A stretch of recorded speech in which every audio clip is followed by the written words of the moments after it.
Good day, this is Professor Will, CBMD PhD, and today's Wednesday, October 6, 2021. It is 6:33 and 59 seconds, p.m. Eastern Standard Time.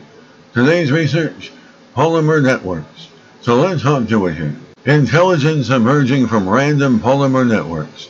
Date October 6, 2021. Source, Osaka University. A team of researchers assembled a sulfonated polyaniline span organic electrochemical network, device OEND, for use in reservoir computing. The span was deposited on gold electrodes, which formed a discordant network providing humidity-dependent electrical properties. The span OEND was tested for reservoir computing using benchmark tasks and spoken digit classification, which showed 70% accuracy. The device has the potential to be applied to a wide range of artificial intelligence tasks, including speech recognition. Neural networks in the brain use electrochemical signals carried by ions. Therefore, an electrochemical approach is a logical choice when choosing a material system for RC. Organic electrochemical field effect transistors, OEC, FETs, are popular in bioelectronics. However, they have not yet been widely used for RC. The key to reservoir material is that it has a rich time-dependent behavior and is disordered, which makes polymer materials an excellent option as they form random networks by themselves.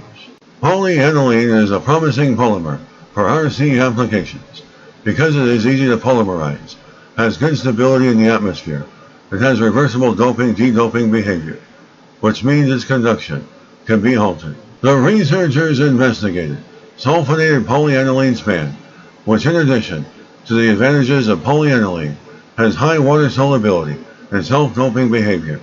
These make span easier to work with and the doping more uniform. Atmospheric protons are injected directly into the polymer chain of span, which causes it to conduct, and this conduction can then be controlled by adjusting the humidity. The researchers use a simple drop casting method to assemble the span on gold electrodes to give an organic electrochemical network, device OEND. The span OEND was tested for RC by checking the waveform and assessing its performance in short-term memory tasks. Results of a test to see how well speech can be recognized achieved 70% accuracy, and this ability of span OEND was comparable with a software simulation of RC. Researchers have shown that the span OEND system can be applied in RC. Future steps to establish systems that do not rely on humidity will provide more practical options. However, the success of the span-based system is a positive step for material-based reservoir computing, which is expected to have a significant impact on the next generation of artificial intelligence devices. Good day, this is Professor Will, CBMD PhD, on microbiology, bioinformatics, and pathophysiology. This video was created for educational purposes only. Hope you enjoyed listening. Until next time, have a great day.